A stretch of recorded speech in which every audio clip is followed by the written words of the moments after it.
បើពុកម៉ែបងប្អូនពេញចិត្តវីដេអូរបស់ខ្ញុំសូមជួយចុច like ឬចុច Subscribe នៅ Channel YouTube របស់ខ្ញុំម្នាក់មួយផងដើម្បីទទួលបានវីដេអូថ្មីៗមុនគេផងដែរឥឡូវចូលមកដល់ការព្យាបាល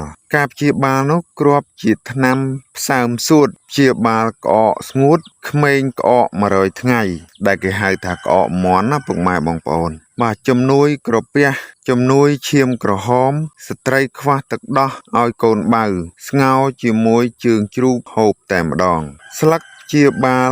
ឡើងឈាមដេកមិនលក់បាទឃើញថាអ្នកគេងមិនលក់ហ្នឹងក៏ត្រូវដែរពុកម៉ែបងប្អូនអ្នកឡើងឈាមក៏ត្រូវដែរពុកម៉ែបងប្អូន